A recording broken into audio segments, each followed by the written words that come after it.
4월 한 달은 기쁨이 있는 삶이라고 하는 주제를 가지고 이런 말씀을 좀 나누려고 합니다. 오늘은 우리가 잘 아는 대로 고난당하시고 또 십자가에 돌아가시고 또 사흘 만에 다시 부활하신 부활주일입니다. 그래서 이 예수님이 우리에게 주시는 기쁨 중에 어떤 것이 가장 큰 기쁨일까? 이 부활의 기쁨이 아닐까라는 생각을 합니다. 그래서 이 부활의 이 소망으로 우리에게 기쁨을 주신 주님을 생각하면서 4월 한 달 동안에는 기쁨이 있는 삶이라는 주제로 정말 하나님이 주는 기쁨을 누리는 그런 한 달을 살아가는 우리 진실의 성도들이 됐으면 좋겠다. 그런 말씀을 한 달 동안 좀 나누려고 합니다. 우리나라를 비롯해서 지금 세계적으로 우리 장로님 기도하신 대로 이 지구촌이 코로나로 인해서 몸살을 앓고 있습니다. 뭐 우리나라는 그래도 사망자가 그래도 적은 편이지만 전 세계적으로 보면 어마어마한 사람들이 죽었습니다. 그 네노라 하는 유명 인사들도 죽었다고 이렇게 나오기도 하고요. 돈이 있는 부자도 죽고요. 돈이 없는 가난한 사람도 죽고 남자도 죽고 여자도 죽고 많은 사람들이 죽어요. 근데 정말 안타까운 그 많은 죽음 가운데 하나가 뭐냐면 이 환자들을 위해서 고치기 위해서 열심히 일했던 의료진들조차도 이 코로나를 벗어나지 못하고 죽게 되는 이런 일들을 접하게 되더라고요.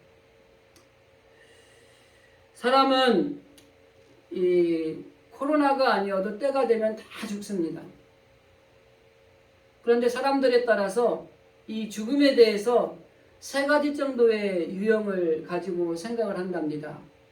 첫 번째는 사람이 죽으면 모든 것이 끝난다 이렇게 생각하는 사람의 유형이에요. 두 번째는 사람이 죽음 이후에는 무슨 일이 나지 아무도 모른다 라고 생각하는 사람들의 유형입니다. 그리고 세 번째는 죽음 이후에 또 다른 세계가 있다라고 생각하는 사람들의 유형입니다. 여러분은 어떤 사람의 유형에 속한다고 생각을 하십니까? 오늘 말씀을 듣는 중에 우리 하나님을 믿는 그리스도인들이 이렇게 세 가지의 유형 중에 어떤 유형을 가지고 살아야 될 것인가를 한번 생각해 보면 좋을 것 같습니다. 레이몬드 무디라고 하는 박사가 이 철학과 교수였다가 의학을 공부해서 의사가 된 사람입니다. 그런데 이 사람이 임사체험 들어보셨나요? 이런 말? 죽었다가 살아온 사람들이 체험하는 겁니다. 근데 이게 사실은 순식간에 일어난 일이기 때문에 죽었다 살아났다라고 보기는 어려운 건데요. 어쨌든 임사체험한 사람들을 중심으로 이 연구를 한 거예요. 그래서 그분이 쓴 책 중에 사후의 세계라는 책이 있는데 그 책의 내용에 보면 임사체험을 한 사람들이 딱 죽으면은 막 기이한 빛에 끌려간답니다. 그리고 어떤 획기적인 존재를 만나거나 큰 불빛을 보다가 깨어난다는 거예요. 근데 이 깨어난 사람들의 삶이 어떻게 바뀌냐면 이전에 잘못했던 삶을 다 버리고 새로운 삶으로 바뀐다는 거예요. 그리고 어떻게 하든지 도우면서 살려고 애를 쓰면서 살아간다는 겁니다.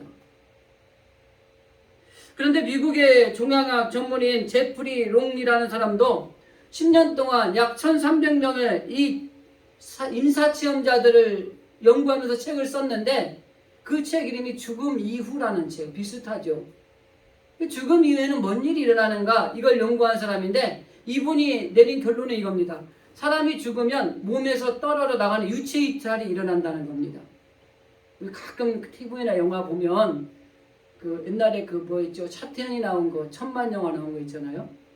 나는 살아있는데 저기 죽어있고 자기는 나와 있는 것처럼 그런 거가 아닌가 싶어요. 그런데 이 임사 체험을 한 사람들의 특징은 자신의 잘못을 뉘우치고 새로운 삶을 살려고 애를 쓴다고 하는 거예요. 죽음을 정복하시고 부활하신 예수님, 그 죽음이 끝이 아니라 죽음 이후에 무엇인가가 있다라는 것을 성경은 수도 없이 우리에게 말씀하고 있어요.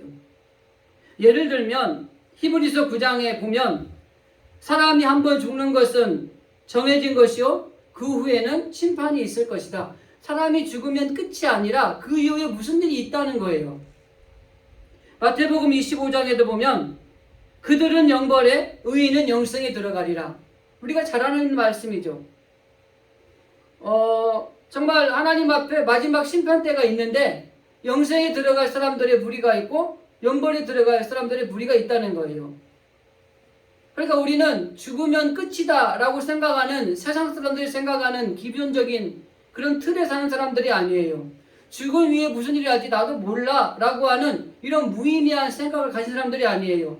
하나님을 믿는 우리들은 성경을 통해서 우리에게 가르쳐주는 핵심이 뭐냐? 죽음 이후에 무엇인가 있다는 거예요. 근데 성경은 뭐라고 해요? 천국이 있고 지옥이 있다는 겁니다. 그리고 죽음 이후에 우리가 부활의 주님을 온전히 믿음으로 이 부활의 주인공이 돼서 천국을 사모하는 삶을 살아가는 것이 우리 믿는 자들에겐 필요하다. 이게 우리가 가져야 될 믿음의 신앙의 기본이라고 하는 것입니다. 그러므로 예수님을 구주로 고백하고 살아가는 저와 여러분은 정말 우리들은 천국이 분명히 있습니다. 그리고 지옥도 있습니다. 그러면서 정말 우리가 해야 될 것은 예수님이 성경을 통해서 하나님의 말씀을 통해서 이것을 우리에게 분명히 말씀하셨습니다. 그리고 우리는 이 사실을 분명히 믿음을 고백해야 된다는 것입니다. 사람이 죽으면 죽음으로 끝나는 것이 아니라는 거, 그 죽음 이후에는 분명히 오늘 예수님이 부활하신 것처럼 부활도 있고 죽음 이후에는 의인은 영생에 가고 그리고 악인은 영벌에 빠지는 이런 심판도 있고 그리고 죽음 이후에는 무엇인가 우리에게 다른 세계가 있다고 하는 것이 정말 성경이 우리들에게 말씀하고 있는 핵심이라고 하는 것입니다. 오늘 우리가 읽은 본문의 말씀은 전체적인 내용을 조금 중간 부분만 읽었습니다. 우리가 잘 알고 있는 예수님이 십자가상에서 돌아가시고 난 뒤에 실망한 제자들 중에 2명의 제자, 하나의 이름은 글로바고 또 한 사람의 이름은 등장하지 않는 이 제자가 실망해서 자기의 고향인 엠마오로 내려가는 길에 예수님을 만났고 그 예수님은 부활하신 주님이고 그 주님을 만난 뒤에 이들이 깨닫고 어떻게 변화가 일어났는가라는 것이 오늘 우리가 전체적으로 봐야 될 본문입니다. 그 중에 30절에서 35절까지 말씀을 우리가 같이 봉독했습니다. 자, 그러면 이 본문에 등장하는 이 2명의 제자를 통해서 부활하신 예수님을 만난 사람은 어떻게 살아야 될 것인가를 우리에게 가르쳐주고 교훈하고 있습니다. 자, 오늘 여기서 질문이 하나가 있어요. 정말 우리가 다시 한번 우리 스스로에게 질문해 봐야 됩니다. 우리는 정말 부활하신 예수님을 만난 사람들인가? 이게 굉장히 중요한 핵심 질문이 될 것일 것 같아요. 그리고 그 부활의 주님을 만난 사람들이 어떻게 살아가야 될 것인가? 그것은 오늘 우리가 읽는 오늘 본문의 말씀에서 오늘 우리가 또 깨닫게 되는 말씀이 될 것입니다. 그래서 부활을 믿는 사람들이 이 땅에서 어떻게 살아야 될 것인가, 이 말씀을 통해서 정말 전체적인 이 2 제자가 예수님을 만나고 그 이후에 어떻게 변화가 되어지는 것인가를 통해서 정말 부활의 주님을 만난 삶은 어떤 삶인가를 좀 생각을 해보려고 합니다. 첫 번째 생각해 볼 수 있는 것은 부활을 믿는 사람들은 부활에 대한 확신을 가지고 살아야 된다고 하는 겁니다. 제가 조금 전에 질문 드렸습니다. 여러분은 예수님이 부활하신 사실을 확실히 믿습니까? 이 사실에 우리가 뭐라고 대답하느냐에 따라서 우리의 신앙의 길이 갈라지는 것입니다. 오늘 본문에 등장하는 이 엠마오로 가는 2 제자는 예수님이 살아생전에서 수없이 말씀하셨어요. 내가 뒤에 가서 다시 말씀을 드리겠지만 내가 3일 만에 다시 살아날 것이다. 그리고 그 앞에서 내가 많은 고난을 받게 될 것이다. 그리고 그들에게 내가 죽임을 당할 것이다. 그러나 내가 3일이 지나면 다시 살아날 것이다. 이 이야기를 수도 없이 들었어요. 그런데 이 제자들은 예수님의 십자가상에 돌아가시고 난 뒤에 무덤에 가봤는데 무덤에도 시체도 없고 이제는 더 이상 희망이 없고 모든 것이 끝났다 생각하고 고향으로 지금 돌아가고 있는 제자들의 모습이라고 하는 것입니다. 이 믿음이라고 하는 것은 근거가 있어야 됩니다. 그래서 보통 믿음의 근거를 두 가지로 생각을 해요. 하나는 계시 의존이라고 하는 거죠. 이게 하나님의 말씀을 통해서 주어진 것을 의지하느냐 아니면 이성 의존. 이성이라는 건 뭐죠? 자기 생각입니다. 내가 판단한 거예요. 그래서 이성 의존하는 것을 가지고 믿음으로 가느냐, 이 두 개예요. 이거를 그냥 우리 쓰는 쉽게 쉬운 말을 말하면 하나님 중심으로 사느냐 세상 중심으로 사느냐 이렇게 구분하면 될 것 같습니다. 말은 이성 의존이라고 하고 계시 의존이라고 말을 표현을 하지만은 신학을 공부할 때는 그냥 우리 믿음의 사람들도는 내가 하나님 중심의 믿음으로 사느냐 내 중심의 믿음으로 사느냐 이렇게 이해하시면 더 쉬울 것 같아요. 그래서 이성 의존에 의해서 살아가는 사람은 절대적으로 부활을 믿지 못합니다. 생각해 보세요. 여러분 주변에 죽었다 살아난 사람 본 적 있습니까? 이성적으로 어떻게 믿어요?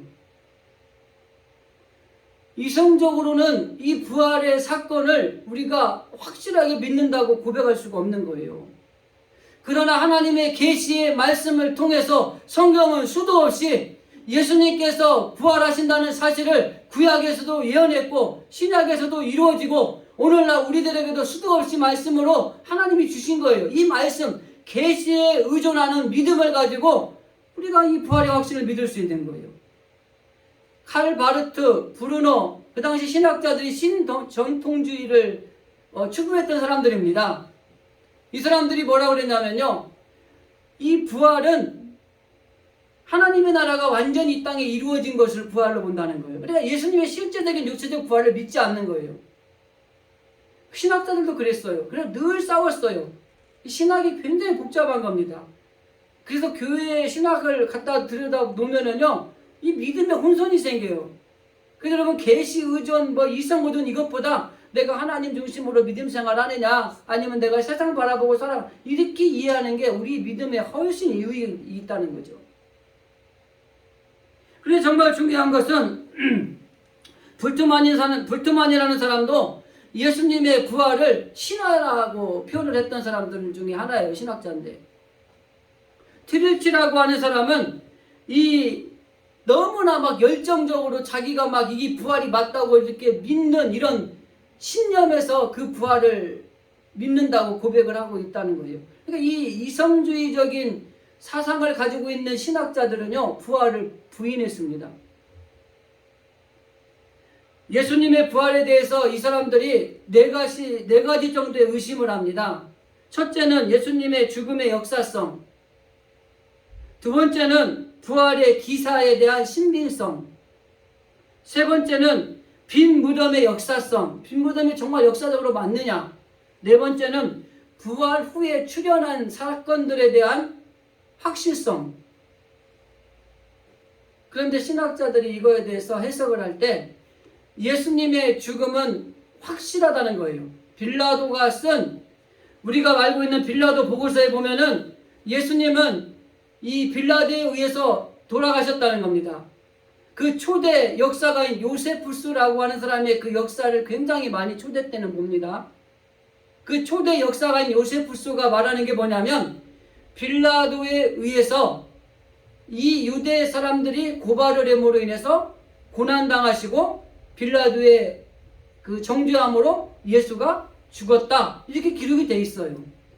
예수님은 분명히 돌아가셨어요.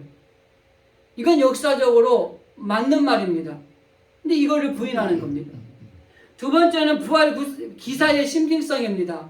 부활의 기사들이 여러 가지가 등장을 하는데 그 기사들이 이게 맞느냐라는 거예요. 근데 이 부활의 어떠한 기사에 대한 것들은 역사적으로 볼 때도 그렇고 실제적으로 일어난 사건이라는 것을 증명해주고 있다고 하는 것입니다.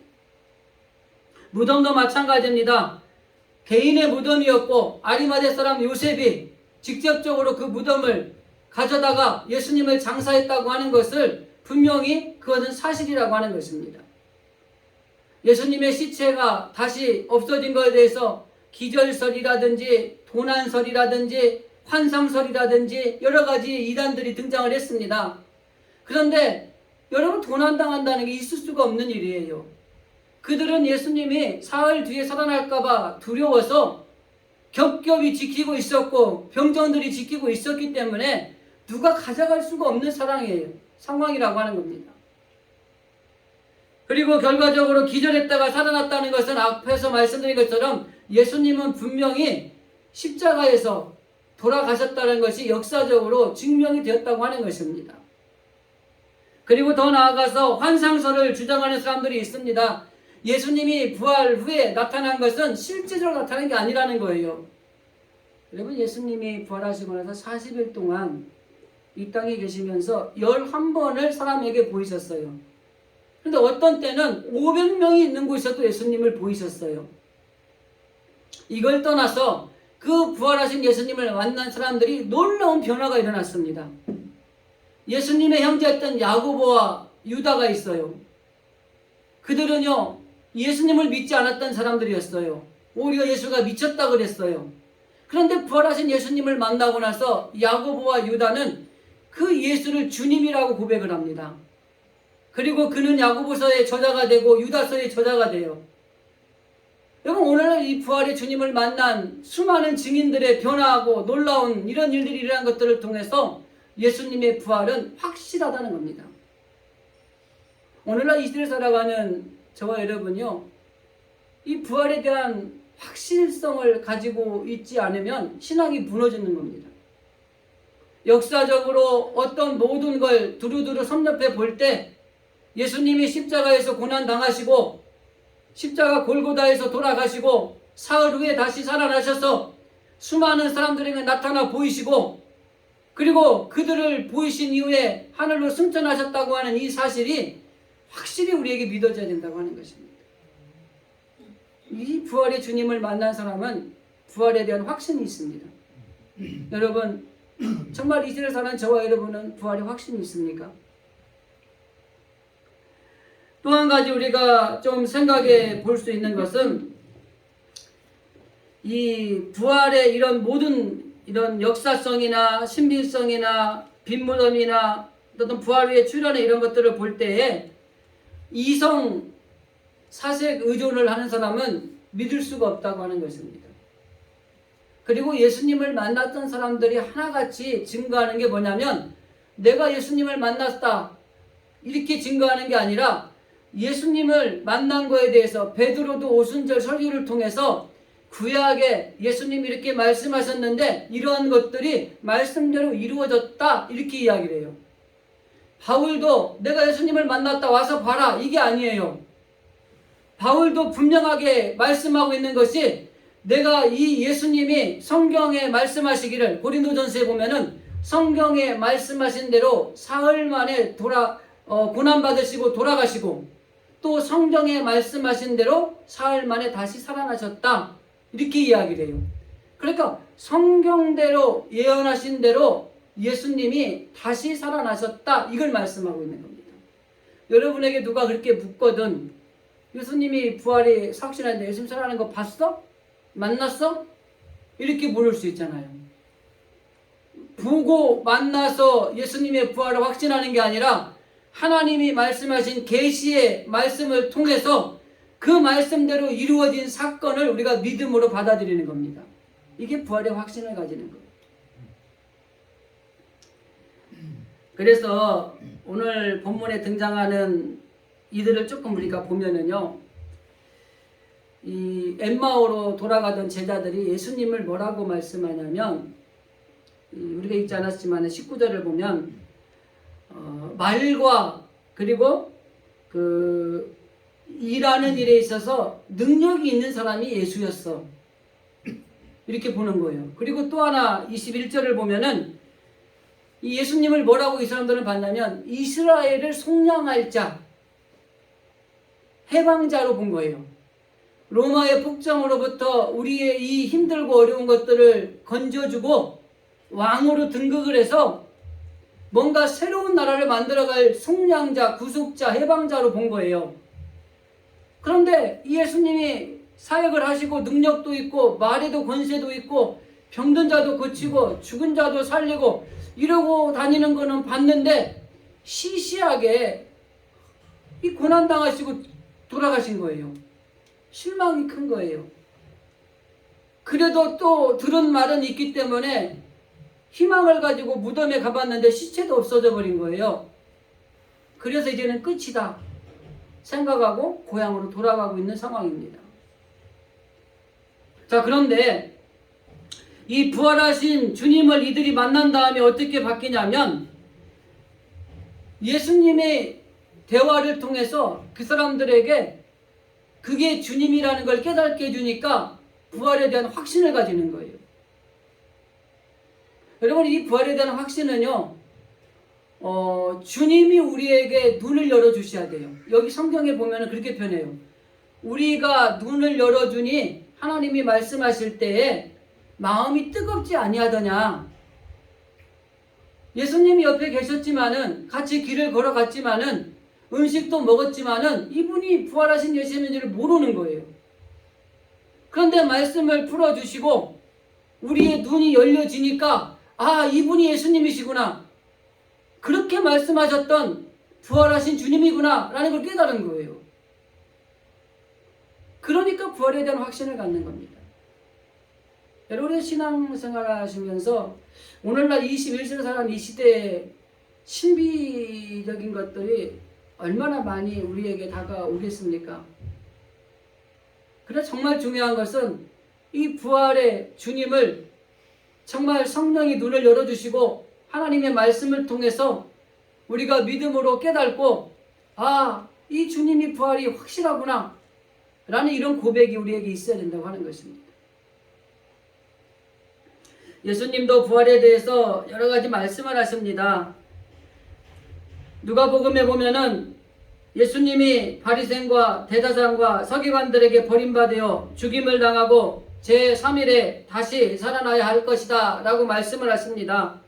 누가복음 24장에도 보면은 인자가 죄인의 손에 넘겨져 십자가에 못 박히고 제3일에 다시 살아나야 하리라 이렇게 말씀하십니다. 더 나아가서 고린도전서 15장에서는 아까 제가 언급한 대로 성경대로 그리스도께서 우리 죄를 위하여 죽으시고 장사 지낸 바 되었다가 성경대로 사흘 만에 다시 살아나셨느니라.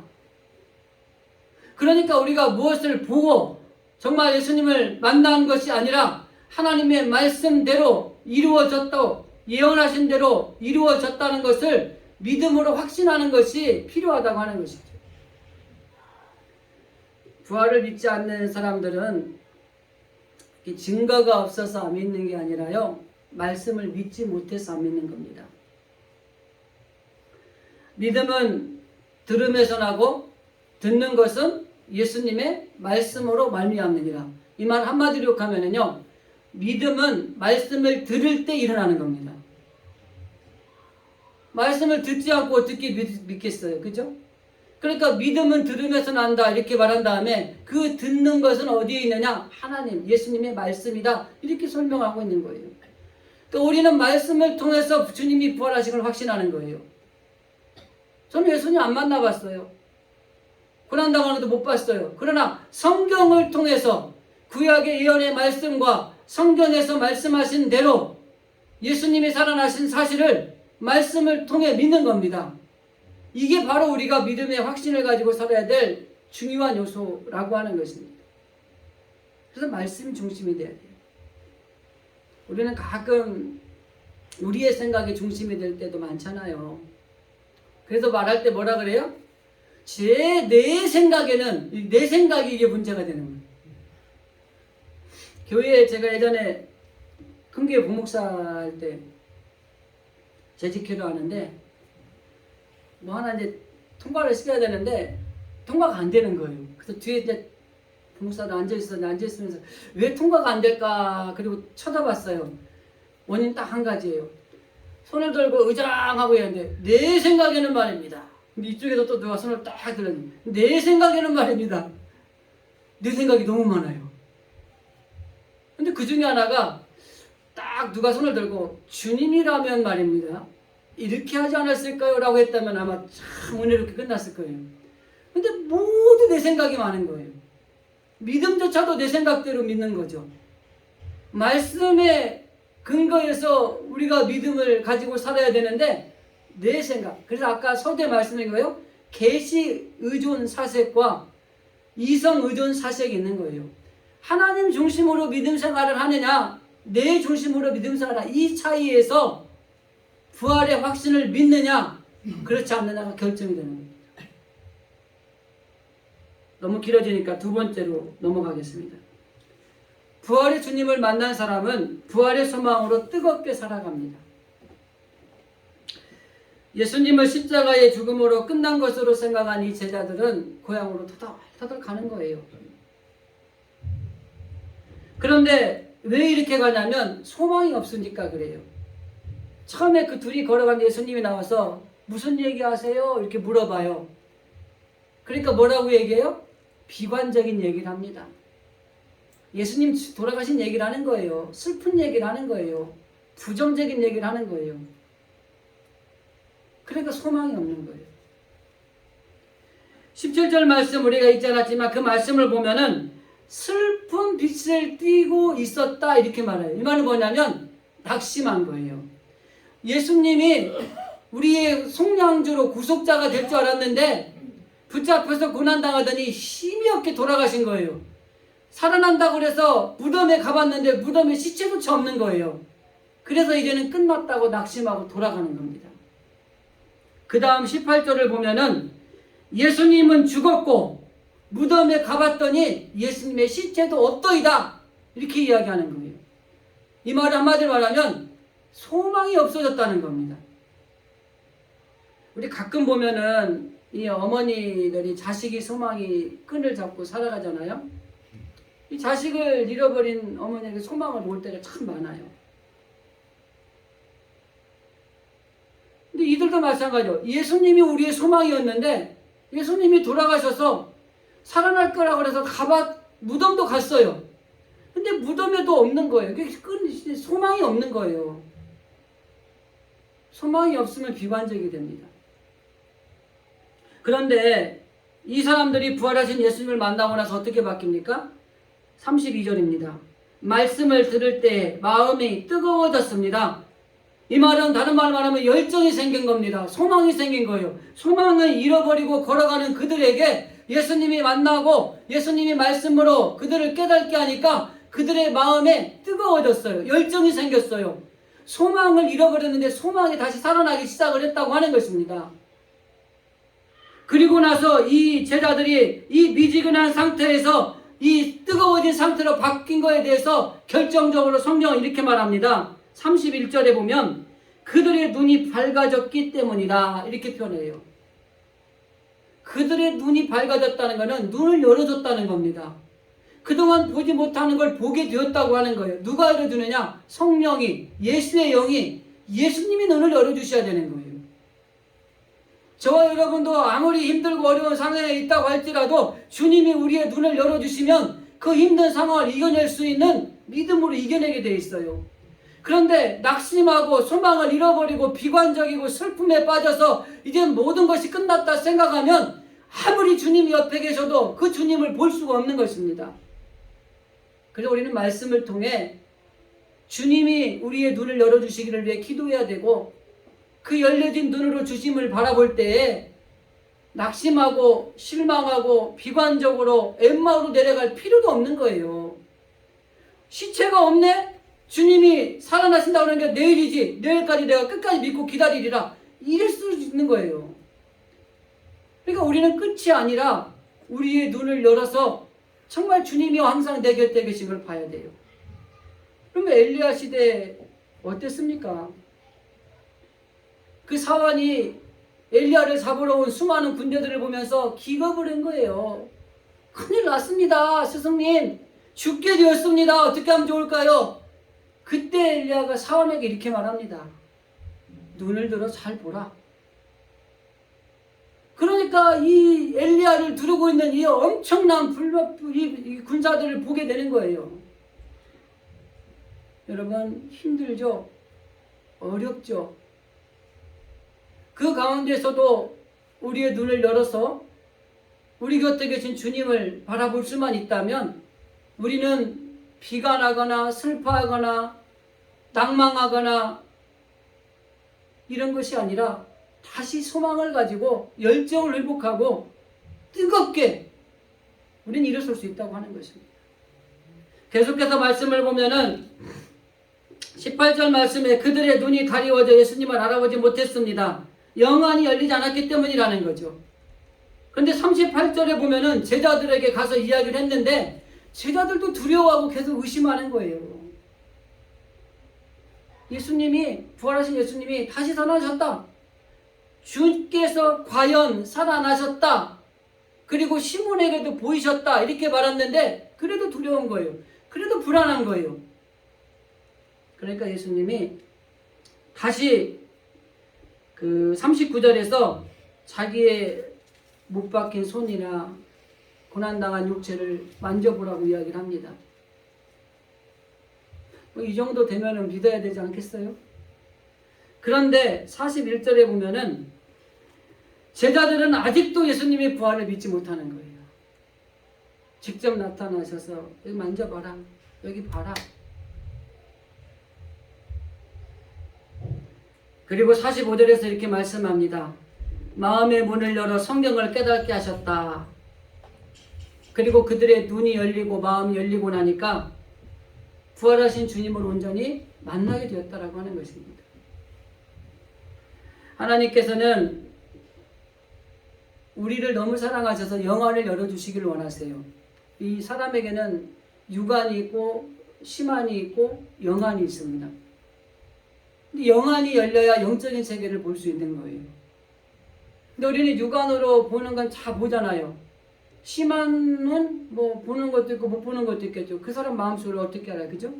그래서 우리가 뭐라 그래요? 열길 물쓰고 알아도 사람 마음을 모르겠다 그러죠?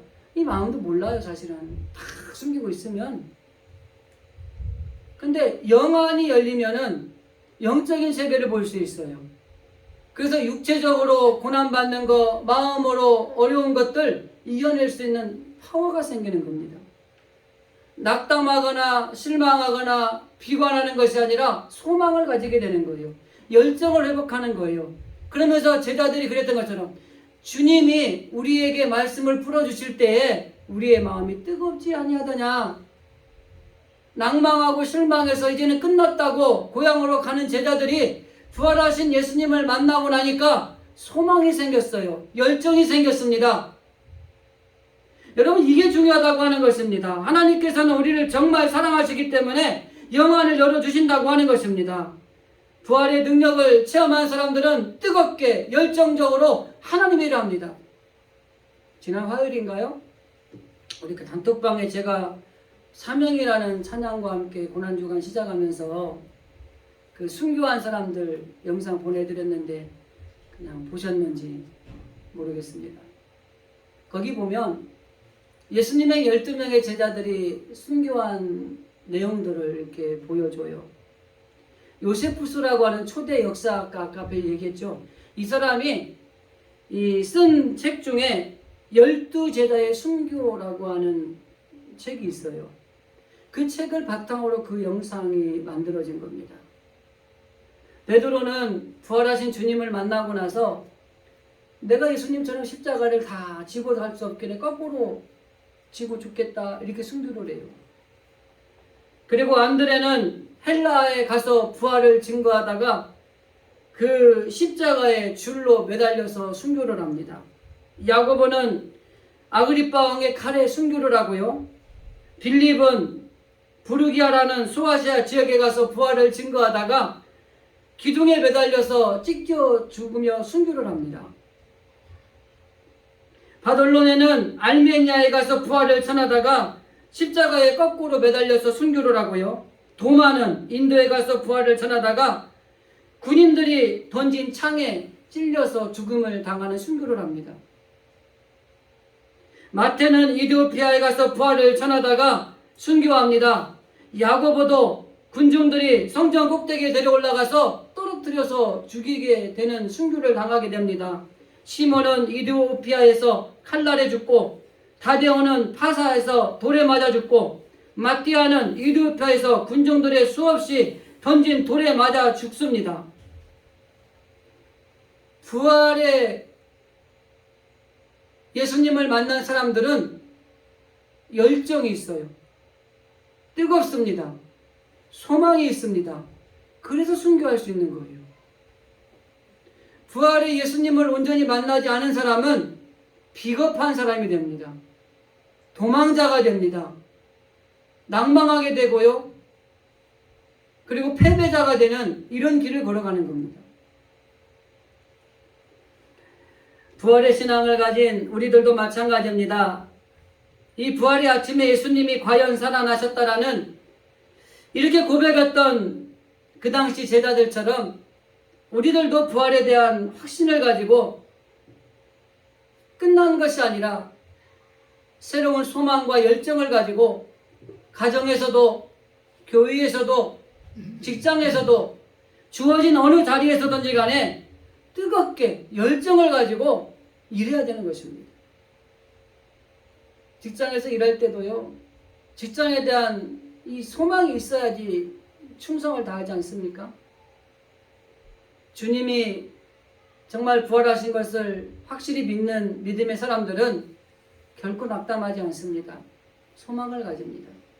그리고 뜨겁게 열정을 가지고 내 목숨을 내놓고라도 그 주님을 증거하는 일에 나아가는 것입니다. 그래서 세 번째 중요한 요소가 예수님의 부활을 믿는 사람들은 부활을 증거하는 삶을 살아갑니다. 예수님이 돌아가시자 모든 것이 끝난 줄 알고 슬픈 빛을 띠고 그들이 엠마오로 가잖아요. 근데 그 앞에 여러 번 말씀을 드렸지만은 이 사람들은 예수님이 다시 살아날 것이라는 얘기를 수도 없이 들었던 사람들입니다. 그런데 그들이 부활의 주님을 만나고 나서 어떻게 바뀌냐면 우리가 잊지 않은 말씀 가운데서도 이제 좀 몇 개를 추론해 봅니다. 33절에 보면 예루살렘으로 다시 올라갑니다. 그런데 여기서 뭐라고 하냐면 그때 그 시로 예루살렘으로 돌아갑니다. 그리고 예루살렘에 가서 제자들을 만납니다. 그러면서 뭐라고 하랍니까? 주께서 과연 살아나셨다 이렇게 증거를 해요. 부활의 예수님을 만난 사람들은 부활의 주님을 만난 그 삶을 증거하는 삶을 살아야 된다고 하는 것입니다. 이 사람들이 어떻게 이렇게 변했냐면 앞에서 계속 말씀드렸지만은 결국 예수님이 그들의 눈을 뜨게 하시고 그들과 함께 계시고 먹고 생선도 구워 먹고 나누어 먹고 그러는 중에 그들의 마음이 뜨거워지고 눈이 열려지고 그리고 주님이 부활하신 예수님을 만나게 되니까 이 주님을 증거하지 않고는 견딜 수가 없는 거예요. 바울이 뭐라고 고백합니까? 내가 이 주님을 증거하지 않으면 내 마음이 불붙는 것 같아서 도저히 견딜 수가 없다는 거예요. 여러분, 이 예수님의 부활의 주님을 만난 사람은 이런 마음들을 가지게 되는 겁니다. 그러니까 전도 안 하고 촤라고 말 안 해도 내가 부활의 주님을 만난 사람은 이걸 증거하고 싶어서 집에 못 있는 거예요. 옆집 철수 엄마를 만나서라도 예수님 부활했다고 이 얘기를 해야 되고요. 순이 엄마를 만나서라도 이 얘기를 해야 되는 거예요. 제자들을 보십시오. 눈으로 보고 만져 보았지만 믿지 못했습니다. 그런데 정말 중요한 것은 오늘날 예수님께서 하나님 앞에 정말 우리에게 보여주시고 이렇게 믿으라고 이야기는 안 하지만 하나님의 말씀을 통해서 그대로 이루어졌다는 이 믿음을 가지고 믿을 수 있다는 게 얼마나 큰 복이에요. 주님이 말씀하시잖아요. 보고 믿는 것보다 보지 않고 믿는 믿음이 크다. 저는요, 우리 제자들, 예수님 따라갔던 제자들보다 저와 여러분이 믿음이 훨씬 크다고 생각해요. 제 믿음을 저는 과시평가하지 않습니다. 난 예수님 만나지도 못했고요, 보지도 못했고요, 그런데 내가 이 성경 말씀 보면서 예수님 부활하신 거 나는 믿습니다. 막 이렇게 말하고 있다는 게 이게 대단한 믿음이에요, 여러분. 보지 않고 어떻게 믿었다고 고백을 할 수 있어요? 베드로도 아까 말씀드린 것처럼 설교할 때, 야, 내가 예수님 만났어, 봤어, 봐, 이게 아니에요. 구약에 예언된 말씀이 그대로 이루어졌어. 바울도 성경대로 돌아가시고 성경대로 사흘 만에 살아나신다고 했는데 그대로 되었어. 우리도 마찬가지예요. 예수님이 하나님의 말씀을 통해서 이렇게 예수님이 고난당하시고 돌아가시고 다시 살아나신다고 했는데 그대로 되었어. 난 이걸 그대로 믿어. 이게 계시, 의존, 사색, 그런 신앙의 믿음이라고 하는 것입니다. 이성, 의존, 사색으로는 도저히 믿을 수 없는 일이라고 하는 것입니다. 기독교의 발흥이라는 책이 있었어요. 예전에 신학 공부할 때 제가 읽었던 책인데 기억이 잘 안 나네. 이 설교 준비하면서 그 책을 좀 더듬어서 좀 정리를 하면 이겁니다. 기독교가, 이 초대교회가 어떻게 이렇게 부흥할 수 있었을까? 잘 안 보여요. 로드니 스타크라고 하는 사람이 쓴 책인데요. 이 초대 기독교가 어떻게 이렇게 놀랍게 부흥하고 성장할 수 있었을까, 이걸 연구한 사람인데 그 책에서는 뭐라고 얘기를 하냐면, 이 전염병이나 역병이 돌 때에 이 기독교인이 굉장히 헌신적으로 이 모든 걸 대처했다고 하는 것입니다. 그리고 당대 사회에서 많은 사람들에게 인정을 받고 지지를 받고 했던 것이 기독교인이었다고 하는 거예요. 그래서 이 부활을 믿는 신앙의 공동체에 있던 사람들이 치사율이 50%가 넘는 이 전염병과 맞서서 오히려 이 많은 사람들에게 소망을 주고 희망을 주고 부활의 주님을 전하면서 자기들이 병에 걸려서 죽을지언정 그들을 돌보는 이런 희생적인 섬김을 보면서 이 놀라운 부흥이 일어났다고 하는 거예요. 즈분글리라고 하는 학자도 흑사병으로 인해서 엄청난 어려움이 있을 때 자기의 가족들도 흑사병으로 죽고 유럽의 4분의 3, 1, 3분의 1이 죽었다고 하는 그 사건 때도 자기가 걸림에도 불구하고 수많은 사람들을 돌봤다는 거예요. 그리고 죽은 남아있는 상처 입은 가족들에게 부활의 소망의 주님을 증거하면서 헌신적으로 돌보다가 이 예수 믿는 사람, 기독교인들이 돌보다가 자기들이 병 걸려 죽는 거예요. 이런 것들을 보면서 이 쯔분길리가 이런 기도를 합니다. 주님, 나를 도우소서. 지금이라도 내 영혼을 부르신다면 나는 순종하겠나이다. 신앙과 소망 안에서 이 땅을 포기하고 천국을 얻고자 하나이다. 나는 당신의 것입니다. 그러면서 그 흑사병과 맞서서 수많은 사람들을 돌봤다고 하는 것입니다. 그러면서 이 책의 저자가 결론적으로 그런 말을 합니다. 이 고전 사회가 이런 재앙이나 역병이나 이런 것들이 없었다면 기독교가 이렇게 부흥하고 성장하지 못했을 것이라는 거예요. 코로나 때문에 교회가 욕을 많이 먹습니다. 지방에서 또 어떤 교회가 또 생겼다고 그래요. 저는 그런 걸 보면서 그럴 수 있죠. 세상 사람들이 욕할 수 있어요. 그런데 그 초대교회, 이 기독교의 반응이라고 하는 책을 쓴 이 저자의 말을 빌어 본다면 이러한 위기의 순간에 교회가 해야 될 일이 있어요. 기독교인들이 해야 될 일들이 있습니다. 어떻게 대처하고 어떻게 헌신하고 어떻게 섬기느냐에 따라서 부활의 주님을 만난 하나님의 사람들이 정말 이 놀라운 부흥의 기회로 삼을 수도 있는 것이고 아니면 어려움을 당하는 시기도 될 수 있다는 생각을 하게 됐습니다. 마찬가지로 이 코로나로 인해서 어려운 이 시기에 그 초대교회 때 정말 교회가 그랬고 하나님 믿는 믿음의 백성들이 그랬던 것처럼 이 코로나를 이겨내기 위해서 기도하고 우리가 헌신해야 되는 건 분명하지만 이 일이 정말 하나님 안에서 이루어질 때 하나님의 교회와 하나님의 백성들이 이 일에 함께 헌신하고 수고하는 주인공들이 되어야 된다라는 그런 생각을 하게 됐어요. 그래서 우리 코로나 시기에 이 기독교의 반응이라는 책을 쓴 노드니 스타크라고 하는 이 사람의 헌신, 그리고 초대교회 성장이라는 부분을 좀 생각을 해보면서 부활하신 예수님, 그분을 온전하게 믿음으로 정말 어려운 가운데 있지만은 우리들이, 그리고 우리 교회가 믿는 사람들이 해야 될 일들이 무엇인가 정말 기도하면서 정말 잘 감당했으면 좋겠다라는 그런 기도를 하는 한 주간이었습니다.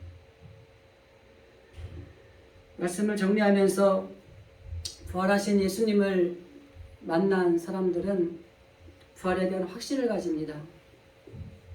부활의 소망으로 열정을 가지고 뜨겁게 사명을 감당합니다. 부활의 주님을 만난 사람들은 내가 만난 주님을 증거하는 일에 앞장섭니다. 그리고 이렇게 말합니다. 주께서 과연 살아나셨습니다. 우리 옆 사람하고 한번 이렇게 인사합시다. 주께서 과연 살아나셨습니다. 다시 사신 주님을 찬양하며 정말 그 부활하신 주님을 온전히 믿는 우리들이 되어줄 수 있기를 주님의 이름으로 간절히 기도드립니다.